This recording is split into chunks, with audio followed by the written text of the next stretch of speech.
The champagne glass shattered against the marble floor of the Grand Aurora Hotel's penthouse suite, sending crystal fragments across Raphael Stone's bare feet. He didn't flinch.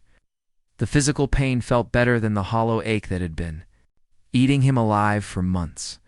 Through the floor-to-ceiling windows, Miami's skyline glittered like scattered diamonds against black velvet. His empire stretched before him, 23 luxury hotels across Florida's coast, each one a monument to his relentless climb from nothing. Yet standing there in his $1,000 suit, blood seeping between his toes, Raphael had never felt more empty. The thunderstorm brewing over Biscayne Bay matched his mood perfectly. Lightning split the sky in violent streaks, illuminating the churning waters below. He grabbed another glass from the bar, this time pouring whiskey instead of champagne. The alcohol burned, but not enough to silence the voice in his head that whispered the same question every night. What was the point of having everything if you had no one to share it with? His phone buzzed against the granite countertop. Another board meeting tomorrow, another acquisition to finalize. Another day of being the Raphael Stone everyone expected him to be. Controlled, calculating, untouchable. He walked to the private elevator that led to the rooftop terrace, eating air that didn't taste like loneliness. The doors opened with a soft chime, and he stepped into the humid night. Rain began to fall in fat drops, soaking through his shirt within seconds. The rooftop bar had closed early for renovations, leaving only the dim amber lights along the glass railing. He should go back inside, get some sleep, prepare for tomorrow's performance of being a man who had his life together. Instead, he stood there, letting the rain wash over him, remembering the boy who used to sleep on a cot behind his father's failing auto shop. That boy had dreams. That boy believed in something beyond profit margins and quarterly reports. A sound made him turn. The elevator doors were sliding open again, revealing a figure in pale green scrubs. A woman stepped out, her dark hair escaping from a messy bun, sneakers squeaking against the wet floor. She wore a thin denim jacket over her hospital uniform, and her shoulders sagged with exhaustion that seemed to reach her bones. She froze when she saw him, her eyes going wide. In the amber light, he could see the exhaustion carved into her delicate features, but also something else. A bruise along her left cheekbone that made his hands curl into fists. "I'm sorry," she said, her voice hoarse and raw. "I thought the bar was still open. I just needed 5 minutes of quiet before I go back." Raphael found himself moving closer, drawn by something he couldn't name. "You're fine. It's closed for tonight, but you can stay if you want. It's my rooftop." She looked at him properly then, taking in his rain-soaked appearance, his rolled-up sleeves. The vulnerability he usually kept locked away. Something shifted. In her tired eyes, as if she recognized a kindred spirit in the storm, the rain began falling harder, raining a silver curtain around them. Instead of leaving, she let her bag slide from her shoulder and walked to the railing. She gripped the glass barrier with white knuckles, staring out at the lightning striking over the ocean. He could see her shaking, whether from cold or something deeper. The bruise on her face caught the light again, and rage flared in his chest, not at her, but at whoever had put it there. "I'm Raphael," he said, keeping his distance, but offering his presence like a shelter.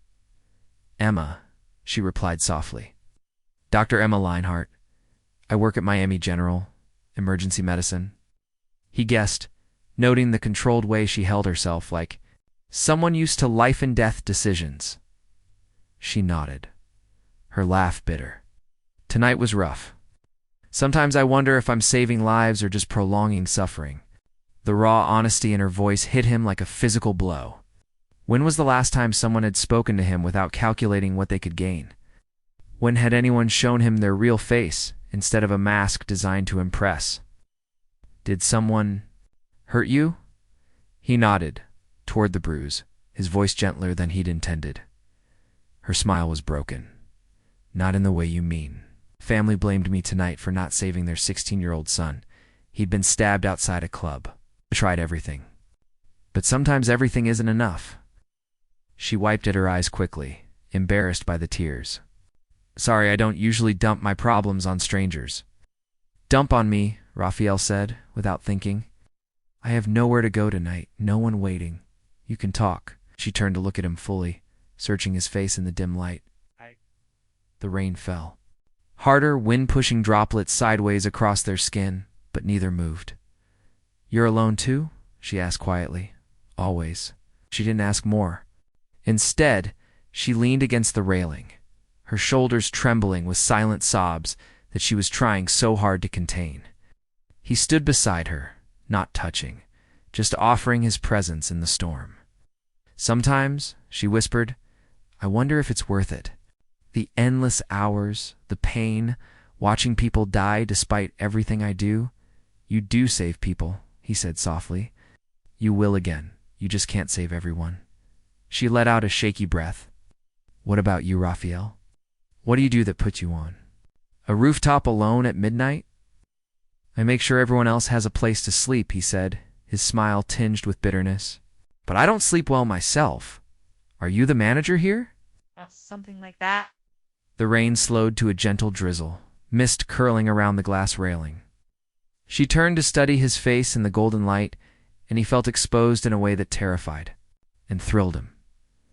"Can I ask you something personal?" she said. "Anything? Why do you look so sad?" The question hit him like lightning. No one had ever asked him that. They asked about his business, his investments, his next venture. Not about the darkness that curled around his ribs every morning when he woke up alone. "'Cause," he said finally, "I spent my whole life trying to be someone worthy of being loved, and in the process, I forgot how to let anyone close enough to love me." Her eyes shimmered with fresh tears. Without thinking, she reached out and took his hand, their fingers cold and wet from the rain. "Maybe you don't have to be alone. Tonight," she whispered. He stared at their joined hands, his heart pounding with an emotion he couldn't name. "Where would we go?" "Nowhere," she said softly. "Right here's fine." And so they stood there under the dim rooftop lights, holding hands in the rain. Two strangers connected by invisible threads of pain and hope, neither knowing that this moment would change everything. Neither knowing that by morning, their lives would be irrevocably tangled in ways that would test every boundary they'd built around their hearts.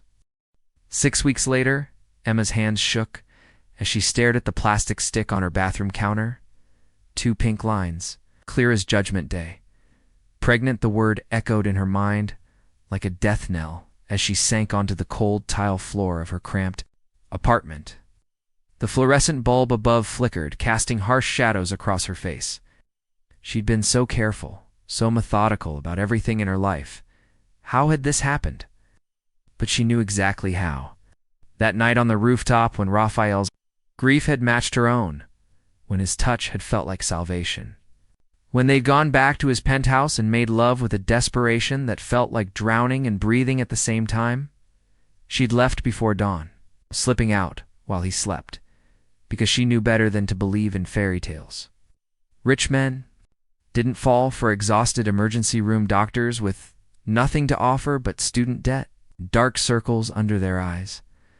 The pregnancy test clattered to the floor as she buried her face in her hands. Her phone buzzed on the sink. Another text from Amira asking if she was okay, if she needed to talk. Emma had been avoiding her best friend for days, unable to explain the nausea that wasn't from exhaustion, the way her scrubs had started feeling. Too tight she couldn't have a baby. Not now. Not like this. She was barely keeping her head above water as it was. Working 60-hour weeks to pay off her medical school loans while living in a studio, apartment that barely qualified as habitable. But even as the thought crossed her mind, her hand moved instinctively to her still flat stomach. Something fierce and protective stirred in her chest, surprising her with its intensity. The phone rang. Amira, again. I'm coming over," her friend announced without preamble. "You've been acting weird for weeks and don't even try to deny." I'm fine," Emma lied, her voice cracking. "Bullshit. I'll be there in 20 minutes. The line went dead. Emma closed her eyes, knowing she was about to face the music. Amira had an uncanny ability to see through her defenses, skill that made her an excellent neurologist and an impossible friend to lie to. 23 minutes later, Amira burst through the door with her usual dramatic flair, her designer heels clicking against the worn linoleum. She took one look at Emma's pale face and the pregnancy test on the bathroom floor and sank into the threadbare armchair. Holy shit, she breathed. That about sums it up, Emma said weakly. Who's the father? Throat closed up. How could she explain Raphael without sounding insane? That she'd spent one night with a man she barely knew, that it had felt like coming home and falling apart all at once? It's complicated, she managed. Complicated how? Is he married? Is he someone at the hospital? Emma, talk to me. The tears came then, hot and fast. His name is Raphael Stone. I met him at his hotel the night Marcus Thompson died. The 16-year-old. I couldn't handle going home, so I went to the Grand Aurora's rooftop bar to be alone.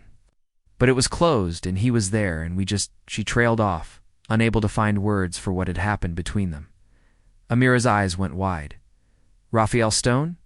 As in Stone Hotels, Raphael Stone, the billionaire? His stomach dropped. Billionaire?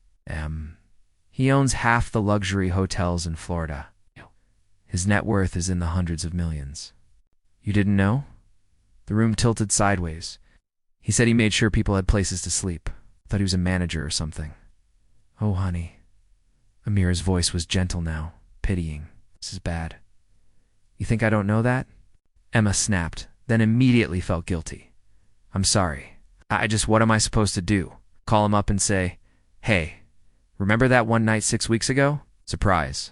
You're going to be a father. Actually, yes. It's exactly what you should. Do, Amira. Men like that don't want complications. They want their freedom and their empire and women who fit into their world. I don't fit into anyone's world. Her friend leaned forward, her expression fierce. You're brilliant, gorgeous, and you save lives for a living. Any man would be lucky to have you, billionaire or not. But Emma was already shaking her head. Seen the way Raphael looked at her that night, like she was something precious and fragile. What would he think when he found out she was about to complicate his perfectly ordered life beyond recognition? Her phone buzzed with a text from an unknown. Number. Dr. Leinhart, this is Raphael Stone. I got your number from the hospital directory. I've been thinking about our conversation, and I was wondering if you'd like to have dinner sometime. If you're interested, please call me. Emma stared at the message, her heart hammering against her ribs. Amira craned her neck to read over her shoulder and let out a low whistle. Well, that's convenient timing, she said. This is a disaster, Emma whispered. Or it's fate. Before Emma could respond, her phone rang. Raphael's name flashed on the screen. She stared at it in panic. Answer it, Amira hissed. I can't. Emma, answer the damn phone. Her finger hit the accept button before her brain could override the action. Hello? Da. Her voice came out as barely a whisper, Emma. Just her name. But the way he said it made her chest tight. I wasn't sure you'd answer. I almost didn't. Pause. Are you okay? You sound upset? The concern in his voice nearly broke her. Here he was, calling to ask her to dinner, and she was about to blow up his entire world. Raphael, I need to tell you something, she said, meeting Amira's encouraging nod. It's important. Can we meet? Of course, when? Now, if possible. Another pause. Longer this time. Emma, you're scaring me. What's wrong? Just can we meet? Please, I'll pick you up. Text me your address. The line went dead. What? Emma looked at Amira, who was watching her with a mixture of pride and terror. You did the right thing, Amira said. Did? Because I'm pretty sure I just ruined both our lives. 30 minutes later, a sleek black Tesla pulled up outside her building. Emma watched from her window as Raphael stepped out, looking impossibly elegant in dark jeans and a white button-down shirt. Even from 3 floors up, she could see the tension in his shoulders, the way he ran a hand through his hair before walking. Toward her building, her stomach churned, and not from morning sickness. By the time she made it downstairs, Hugh was waiting in the lobby, hands shoved deep in his pockets. When he saw her, his face lit up with a smile that made her heart stutter. Hi, he said softly. Hi. They stood there for a moment, drinking each other in. He looked tired, she realized, with dark circles under his eyes that matched her own. There's a park a few blocks away, she said. Can we walk? He nodded, and they stepped out into the humid Miami evening. The sun was setting, painting the sky in shades of orange and pink. They walked in silence for several minutes, the weight of her secret growing heavier with each step. When they reached the small neighborhood park, Emma led him to a bench under a sprawling oak tree. Spanish moss hanging from its branches created a natural curtain around them, offering the illusion of privacy. "Emma," Raphael said, turning to face her. "Whatever it is, you can tell me." She looked at him, this man who had somehow become important to her in the span of a single night. The father of her unborn child who didn't even know he was about to become a father. "I'm pregnant," she said, the words tumbling out before she could stop them. "It's yours." The silence that followed felt endless. Raphael's face went through a series of expressions: shock, confusion, and something else she couldn't read. When he finally spoke, his voice was carefully controlled. "Are you sure?"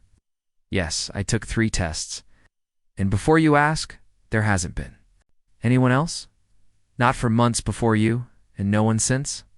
He stood up abruptly, pacing a few steps away before turning back to her. "Emma, this is—" "No, it's not what you wanted," she said quickly. "I know this complicates everything, but I thought you deserved to know." "What you want to do?" he asked quietly. The question hung between them like a blade. Emma had been asking herself the same thing for hours, and she still didn't have a clear answer. "I don't know," she admitted. "I never planned for anything like this. I can barely take care of myself, let alone a child. But, she met his eyes, seeing her own fear reflected there. "But I can't stop thinking that maybe this happened for a reason. Maybe we both needed something to live for besides just surviving." Raphael sank back onto the bench beside her, close enough that she could smell his cologne, could see the way his hands trembled slightly.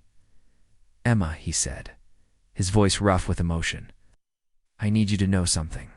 That night on the rooftop, it wasn't just physical for me. I haven't been able to stop thinking about you for 6 weeks." Her heart lurched. "Raphael, I'm terrified," he continued. "I don't know how to be a father. I barely know how to be human most days. But if you'll let me, I want to try. I want to be there for you, for our child." The tears came then, relief and fear and hope all tangled together. "You're not angry? Angry?" Raphael reached for her hand, threading their fingers together the way they had that night in the rain. "Emma, I've spent my entire adult life building walls around myself. And then you came along and knocked them all down in a single night. If this is fate giving us a second chance, I'm not stupid enough to walk away." She leaned into him, letting herself believe for just a moment that maybe, just maybe, everything would be okay. But neither of them noticed the photographer hidden in the bushes across the park, capturing every moment of their intimate conversation with a telephoto lens. Neither of them saw the satisfied smile on Marcus Webb's face as he reviewed the photos on his camera's display screen by morning. Their private moment would be front-page news, and their lives would never be the same. Emma's phone started ringing at 5:47 a.m., jolting her from the first peaceful sleep she'd had in weeks. Still groggy, she fumbled for the device on her nightstand, expecting to see the hospital's number calling her in for an emergency. Instead, Amira's name flashed on the screen. "Hello?" Emma mumbled, her voice thick with sleep. "You need to see the news. Right now." The urgency in Amira's voice cut through the fog in Emma's brain. She sat up, instantly alert. "What's wrong?" "Check your phone. Google your name." "God, Emma, I'm so sorry." With trembling fingers, Emma pulled up her browser and typed in her own name. The results made her blood turn to ice. Billionaire's baby bombshell hospital doctor pregnant with Raphael, Stone's child Estooni hotels, air cotton pregnancy, Sisanda, Alfrome. Rags to riches, the emergency room doctor who captured a billionaire's heart. Photos were everywhere. Her and Raphael on the park bench, her face clearly visible as she spoke the words that had just been between them, their joined hands. His expression of shock and then tenderness, the most intimate moment of her life, splashed across tabloid websites for the world to consume. "This can't be happening," she whispered. Her phone buzzed with another call. Unknown number, then another, and another. "Don't answer," Amira said, still on the line. "Pack a bag." You're coming to stay with me until this blows over. Amira, my job. I have to work today. I can't just disappear. Emma, there are reporters. Outside the hospital, outside your apartment building. Can't go anywhere right now? Emma walked to her window and peered through the blinds. Sure enough, a small crowd had gathered on the sidewalk below, cameras and microphones at the ready. Her stomach lurched, and this time it had nothing to do with morning sickness. How did they find out so fast? She asked, sinking onto her bed. Someone must have been following you, or him. Emma, this is bad. Really bad. Her phone buzzed with a text from Raphael. Are you okay? Don't talk to anyone? I'm sending security to get you. Before she could respond, another text came through. I'm so sorry. I should have been more careful. This is my fault. Emma's heart ached for him. None of this was his fault. They'd been to people trying to figure out an impossible situation. And now, their private struggle was public entertainment. A sharp knock on her door made her jump. Dr. Leinhart, this is Miami Herald. Can we get a statement about your relationship? With Raphael Stone? More knocking? Different voices? The walls of her tiny apartment felt like they were closing in. I'm coming to get you, Amira said. Stay away from the windows and don't open the door for anyone. 20 minutes later, Emma heard Amira's voice in the hallway, sharp and commanding in the way that made her such a formidable surgeon. Move. I said move. She's not making any statements. Back off. The door opened and Amira slipped inside, her usually perfect hair disheveled, her expression fierce. This is insane, Emma said, gesturing toward the window where the crowd below had grown larger. It's about to get worse, Amira said grimly. I saw the hospital administrator on my way out. They want to see you as soon as possible. Emma's stomach dropped.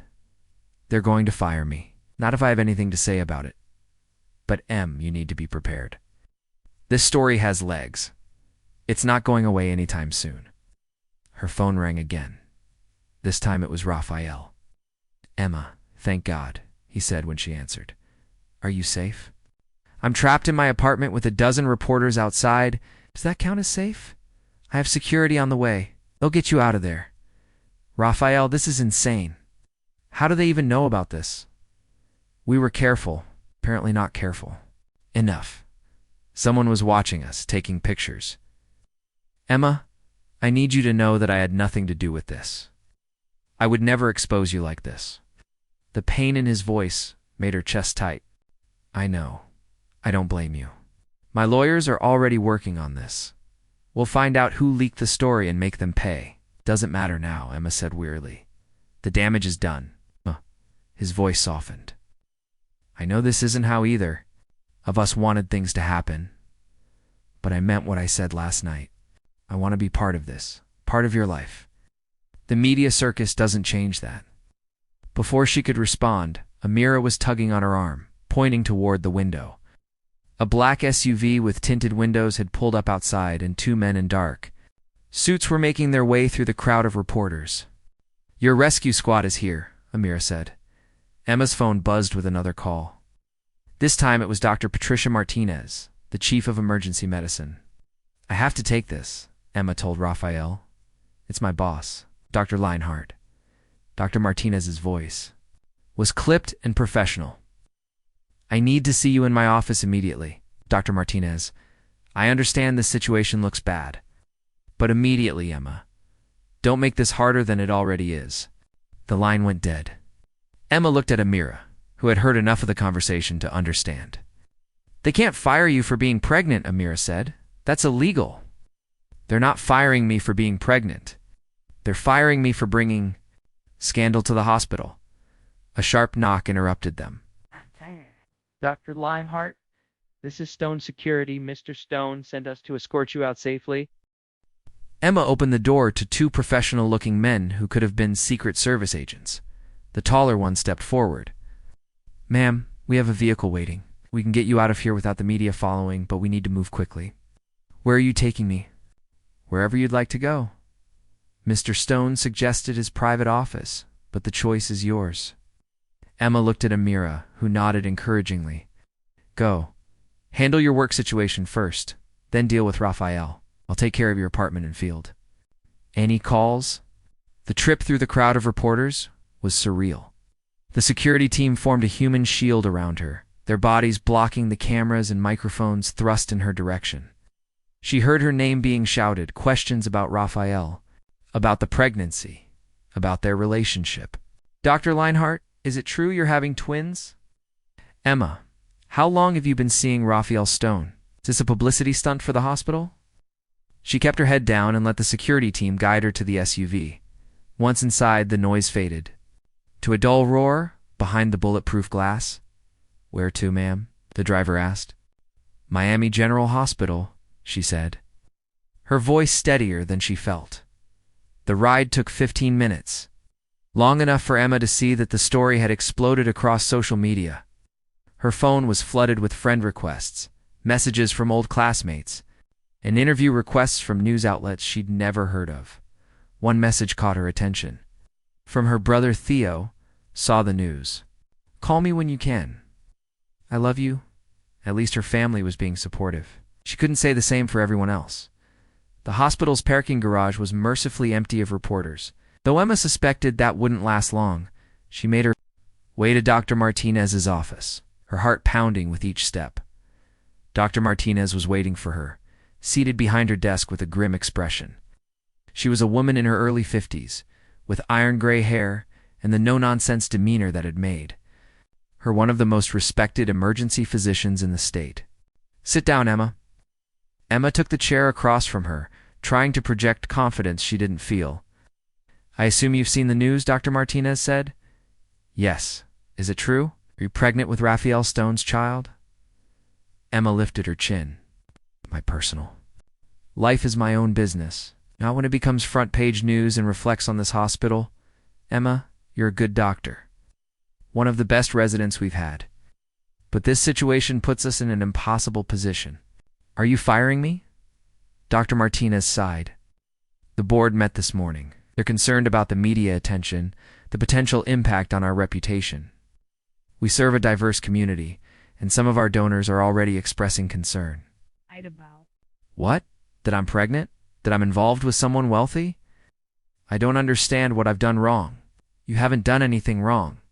But perception matters in this business. The board has decided that you should take a leave of absence until things settle down. A leave of absence. Emma's voice was flat. For how long? That remains to be seen. It was a polite way of ending her career, and they both knew it. Emma stood slowly, her legs feeling unsteady. Should I clean out my locker now, or will you do that for me?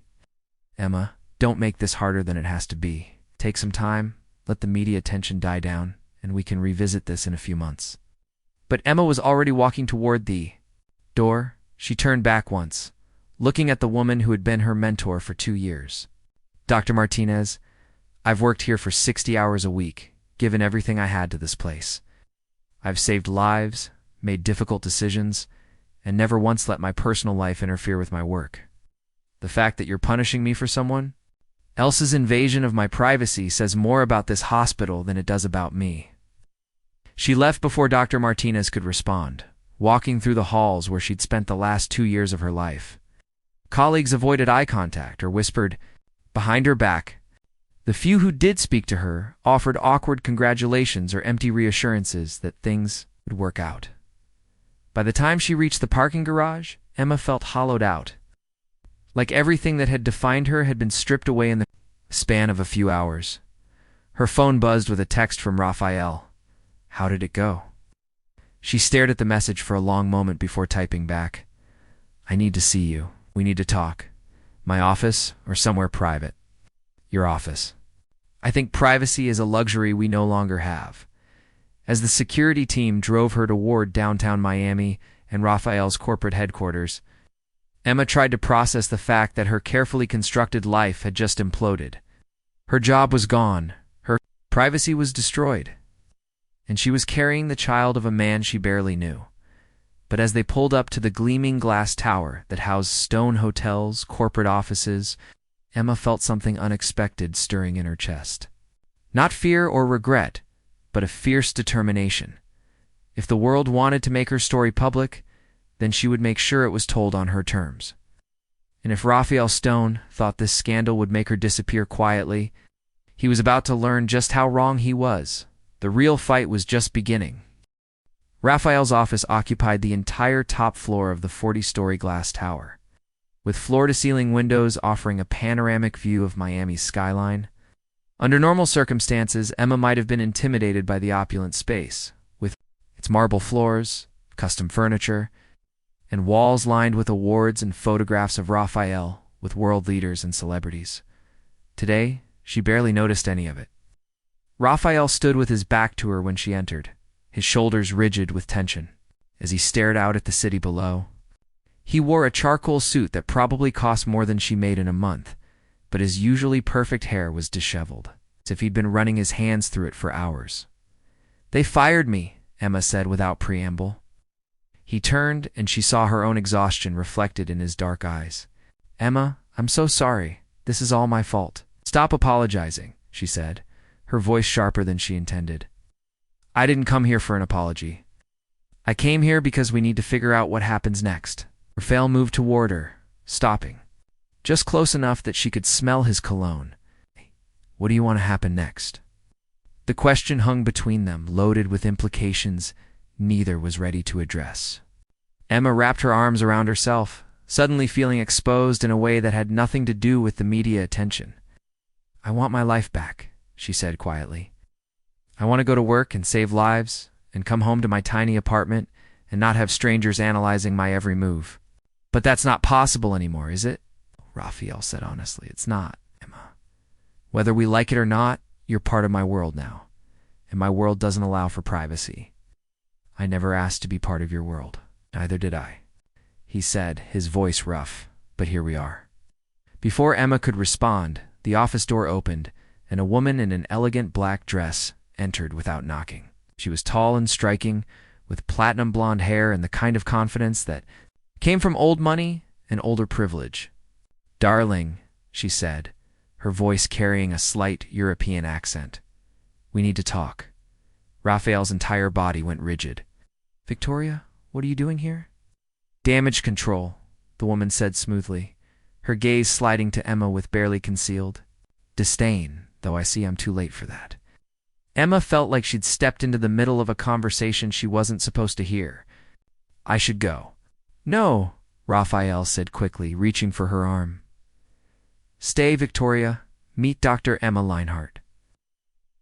"Emma, this is Victoria Ashford." He paused, seeming to struggle with the words. His fiancée Victoria finished coolly.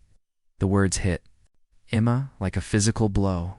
She stared at Raphael, waiting for him to deny it, to explain, to say something that would make sense of this moment. Instead, he looked like a man caught in a lie. "Ex-fiancée," he said finally. "We broke up 3 months ago. Temporary setback," Victoria said with a smile that didn't reach her eyes. "One that we can overcome if you stop this ridiculous. Midlife crisis, and remember who you really are." Emma found her voice, though it came out strangled. "Midlife crisis?" Victoria turned to her, and Emma saw the calculation behind her perfect features. "Oh, my dear, did he not tell you? Raphael has a pattern of collecting strays when he's feeling vulnerable. Usually it's business ventures in poor neighborhoods or scholarships for underprivileged children. This time, apparently it's pregnant. Doctors. Victoria, that's enough." Raphael's voice was deadly quiet. "Is it—" Victoria moved closer to Emma, her smile sharp as a blade. "Did he tell you about the contract, Dr. Leinhart? The one we signed 6 months ago outlining the terms of our marriage arrangement? How our union would merge the Ashford and Stone empires, creating the largest luxury hospitality conglomerate in the Western Hemisphere." Emma felt the blood drain from her face. "Marriage arrangement?" "A business merger disguised as romance," Victoria continued, clearly enjoying Emma's distress. "Raphael needed my family's European connections and capital. Yes. I needed his American properties and reputation. Love was never part of the equation." "Victoria, stop," Raphael said, but his voice lacked conviction. "Why should I stop? She deserves to know what she's really dealing with." Victoria's gaze returned to Emma. "Do you honestly think a man like Raphael Stone falls in love with someone like you?" A nobody from nowhere with nothing to offer but drama and complications. The words were designed to wound, and they found their mark. Emma felt herself shrinking, remembering every insecurity she'd ever had about not being good enough, not fitting in, not belonging in spaces like this. But then she felt something else, a flutter of movement in her belly, so faint she almost missed it. Her hand moved instinctively to her stomach, and suddenly the fight came roaring back into her chest. "You're right," Emma said, her voice steady despite the storm raging inside her. "I am nobody from nowhere. I grew up in a trailer park in Jacksonville. My father left when I was 7, and my mother worked 3 jobs to keep us fed. I put myself through medical school with loans I'll be paying off until I'm 50. Victoria's smile widened, thinking she'd won. "But here's what you don't understand," Emma continued, taking a step forward. "I've spent my entire life fighting. For everything I have, I've held dying children in my arms and brought people back from the brink of death. I've worked 36-hour shifts and still found the strength to comfort grieving families. So if you think your money and your contracts and your perfectly curated life scare me, you're wrong."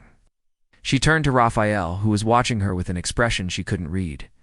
"As for you," she said, her voice softening but losing none of its strength, "I don't know what's true and what isn't anymore, but I know this. I'm not going to be anyone's charity case or guilty conscience or midlife crisis. If you want to be part of this child's life, it's because you choose to be, not because you feel obligated." Raphael stepped toward her. "Emma, please, let me explain." "There's nothing to explain," she said, backing toward the door. "You made your choice when you didn't tell me about her, when you let me believe that night on the rooftop was real." "It was real," Raphael said desperately. "Emma, everything I told you was true. The engagement to Victoria was a mistake, a business decision I made when I thought love was impossible for someone like me. And now I know I was wrong. About everything." Victoria let out a bitter laugh. "How touching, but Raphael, darling.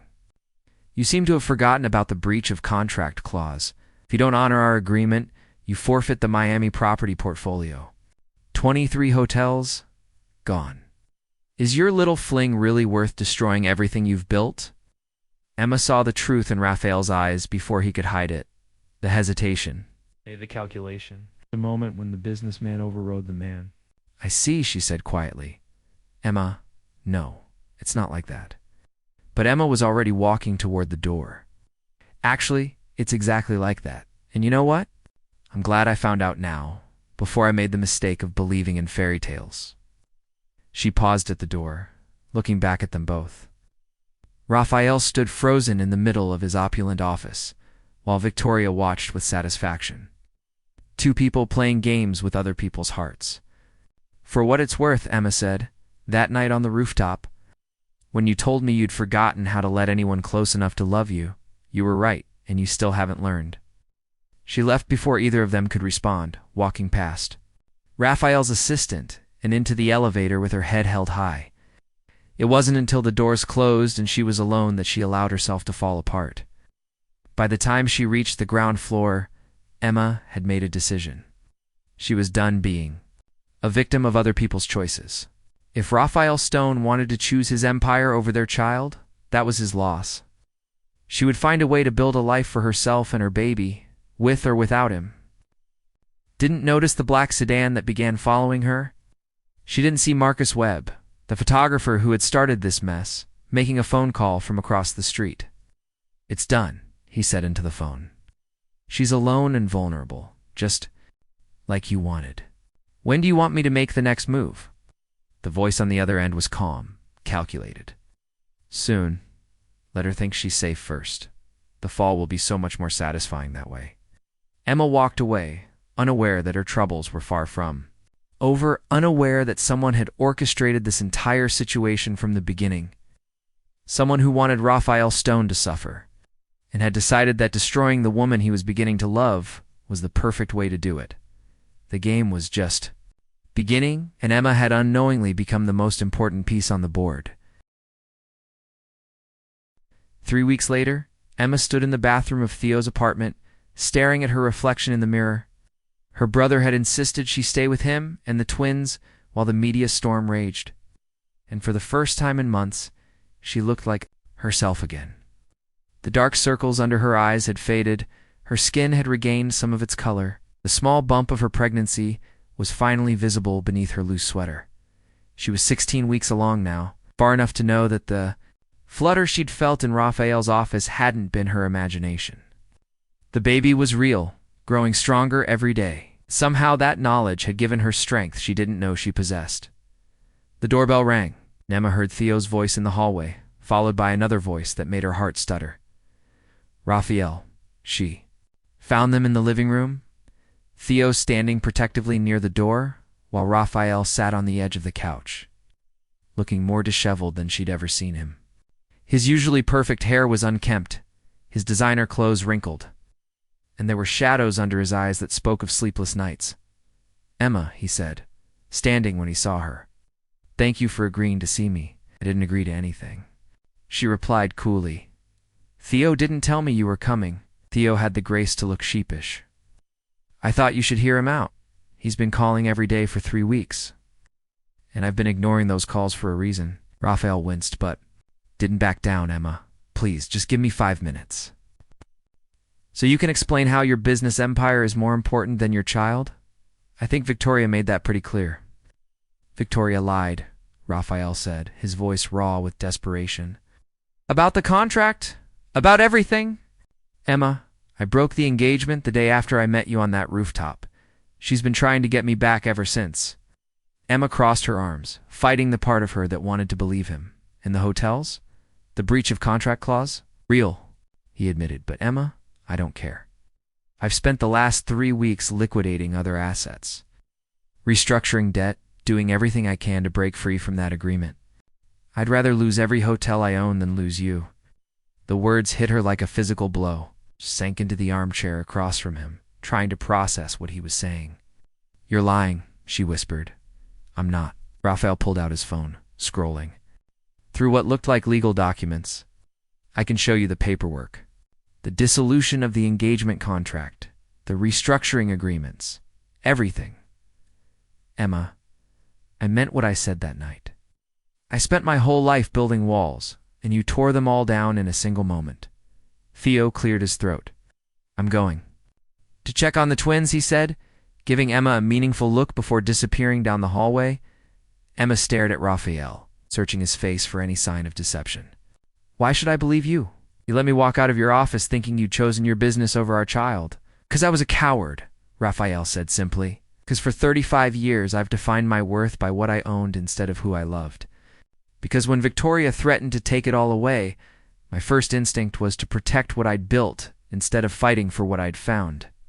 He leaned forward, his eyes intense. But Emma, losing those hotels, taught me something. I can rebuild an empire. I can make more money, buy more properties, expand into new markets. But I can't replace you. I can't find another woman who challenges me and sees through my bullshit and makes me want to be better than I am. Emma felt tears threatening, but she blinked them back. Raphael, this isn't just about us anymore. I'm going to be a mother. I can't afford to make decisions based on pretty words and promises that might not last. Then don't base them on words, Raphael said. He reached into his jacket and pulled out a thick manila envelope. Base them on this. Emma opened the envelope with trembling fingers. Inside were legal documents, bank statements, and what looked like architectural plans. What is this? It's a clinic, Raphael said softly. In the heart of Liberty City, one of the poorest neighborhoods in Miami. Free medical care for anyone who needs it. Funded by a trust I set up in your name. The building is already under construction. Emma stared at the papers, unable to speak. I know you lost your job because of me, Raphael continued. I know the media attention destroyed your career. But Emma, you're too good a doctor to let politics and scandals stop you from saving lives. This clinic will be yours to run however you see fit. No hospital politics, no insurance bureaucracy, just you helping people who need it most. Raphael, I can't accept this. It's too much. It's not enough, he said fiercely. Emma, I've spent my fortune on hotels and investments and things that don't matter. Let me spend it on something that does. Let me spend it on you, on our child, on the future we could build together. Emma looked up from the papers to find him watching her with an expression that took her breath away. Vulnerable, hopeful, terrified. "There's something else," he said quietly. "Something I need to tell you about why this all happened." Emma frowned. "What do you mean?" Rafael ran a hand through his hair. "The photographer who took those pictures of us in the park, Marcus Webb, he wasn't just some paparazzi looking for a story. He was hired. Hired by who? Victoria's father, Charles Ashford. My lawyers found the paper trail. He wanted to destroy our relationship before it could threaten their business arrangement. The timing of everything. Victoria showing up at my office. The media blitz. It was all orchestrated." Emma felt sick. "So our private moment, our conversation about the pregnancy, it was all just ammunition for their game." "Yes, and I'm sorry." "Emma, I'm sorry I didn't protect you better. I'm sorry I let them use our story against us." Emma stood up, pacing to the window. Outside, Theo's twins were playing in the small courtyard, their laughter drifting up through the glass. Soon, she would have a child of her own.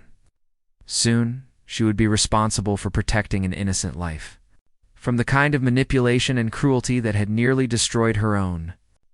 "If I do this," she said finally, not turning around, "if I give us another chance, I need you to understand something. I'm not interested in being your redemption arc or your midlife awakening. I'm not going to be the grateful poor girl who's saved by the wealthy prince. I would never ask you to be. I'm going to run that clinic my way. I'm going to make decisions about our child's life based on what's best for them.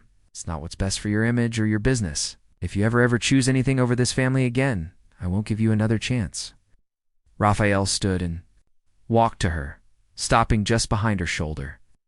"Emma, turn around, please." She turned and found him holding a small velvet box. "This isn't a proposal," he said quickly, seeing her expression. "It's a promise. A promise that I will spend every day for the rest of my life proving that you and our child are the most important things in my world." He opened the box to reveal a simple gold band set with a single, perfect diamond. "I know you don't trust me yet," he continued. "I know I have to earn your love. But Emma, if you'll let me try, I promise I'll be worth the risk." Emma looked at the ring, then at Raphael's face, then at the legal documents scattered on the coffee table. Evidence of a man trying to become someone worthy of the love he'd found. "The clinic opens when?" she asked. 6 months. Right around the time the baby's due? And you're sure about the hotels? About walking away from Victoria's family? "Emma, 3 weeks ago, I thought my hotels were the most valuable thing I owned. Then I realized I was about to lose something infinitely more precious. The choice was easy." Emma reached out and touched his face, tracing the line of exhaustion beneath his eyes. "You look terrible. I haven't slept since you walked out of my office." "Good," she said, but her voice was gentle. "Dude, maybe now you understand what the last 3 weeks have been like for me." Emma, her name was a prayer on his lips. "Does this mean?" "It means I'm willing to try," she said. "But Raphael, if you break my heart again, I will make sure you regret it for the rest of your life." Well, he laughed, the sound rough with relief. "Understood." Emma took the ring from the box and slipped it onto her right hand. Not an engagement ring, not yet, but a symbol of possibility, of second chances and new beginnings. "There's one more thing," she said. "I want to know everything about you, your childhood, your fears, your dreams, everything. No more secrets, no more walls." "Deal," Raphael said.